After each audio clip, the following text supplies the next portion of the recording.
დიდი ღომში ამ საცხოვრებელ კორპუსში სპეცრაზმი დილის 7 საათზე შევიდა. პოლიციამ ხელბორკილი ხვიჩა ჯინჭარაძეს ორგანიზებული ქურდული დანაშაულისთვის დაადო. 50 წლის ხელოსან კაცს, რომელიც ფრანგულ გასაჭიმჭარებს აკეთებს, გამოძიება ეგრეთ წოდებული ქურდული ტრადიციების მიმდევრობას ედავება. არაფერი კრიმინალურთა მაგას საქმე არ ქონია. რამდენი წელია ვიცნობ, ერთხელ ვსაუბრობ ხანა. არავინ არ შეიმჩნევია არადროს. რომელი ქურდი ეს არის მე ხელოსანია?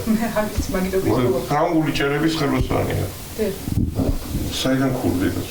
ყოველდღე დადის თავის ძიშვიდან და ხელოსნობს ზაკაზებია. აი, ესაც მაგის ისე. სპეცრაზმი გამთენიას დიდი დიღმის გარდა 28 მისამართზე შევიდა. დედაქალაქის გარდა სპეცოპერაციის ეპიცენტრი იყო იმერეთი. დაკავებულთა შორის არის ქალი, რომელმაც ფინანსური დავის მოსაგვარებლად ნაცნობ კრიმინალურ ავტორიტეტებს მიმართა და მათი დახმარებით ცდილობდა მოვალეზე ფსიქოლოგიურ ზეწოლას. საათი მეიპარეს, მიდულა დენზე ყავდა. ჩერტებული, რამდენი დენით წამება, მუხლებში გადატეხვა და ყურების დაჭრა. სასტიკი მეთოდებით დაკავებულები ასე იმ ადამიანებს აწამებდნენ, ვინც მათ ტრადიციულ ბრძანებებს არ ემორჩილებოდა ან ვერ ერგებოდა. სიმონ მოქმედება, მანავე დატოყვა გინდა? არ მინდა, რა გადავჭი მუხლებში. ყურს მოვაჭრი. მეორე ჩამერთო და შენ მიდო დენის შენ დედას. მე და ეს ხომერი რომუნტია ხოლმე გობი. ამას რომი ეს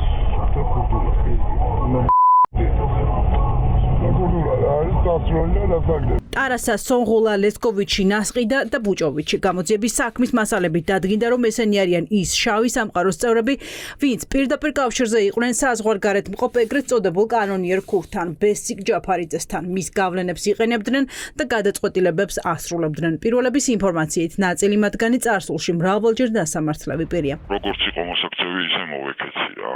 თავზე ვაფრთხე და აი რავი, კაროჩე რა, აღარ გავაგრძელე. საბიშვილი მომიკვდეს ყველაფერს არ ვაკეთებდი ძმაო, რომ გაიცთული ჩავრიცხო ძმაო. აი ის იმ დონეზე ვარ გაჭედილი, ყველაფერს ჩალიჩო. ჩემი ბიძაშვილი დათო შუაში დგას, ყველაფერს ვიჩალიჩო შეუკარა რა.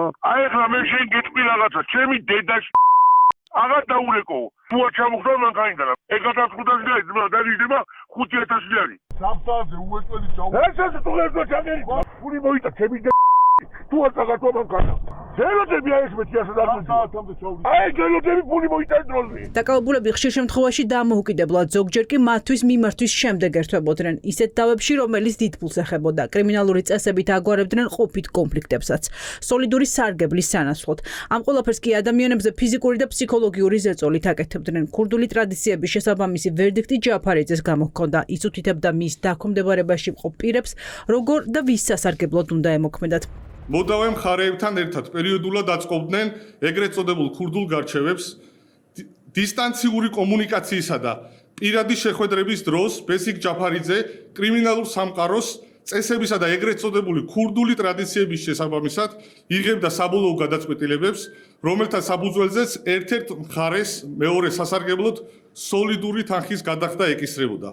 გამოძიებით ასევე დგინდება, რომ დაკისრებული ვალდებულების შეუსრულებლობის ან კონკრეტული ვადების დარღვევის შემთხვევაში ბრალდებულები მოქალაქეებსა და მათი ოჯახის წევრებს ფიზიკური ანგარიშწორებით, ჯანმრთელობის დაზიანებითა და სიცოცხლის მოსპობით ემუქრებოდნენ.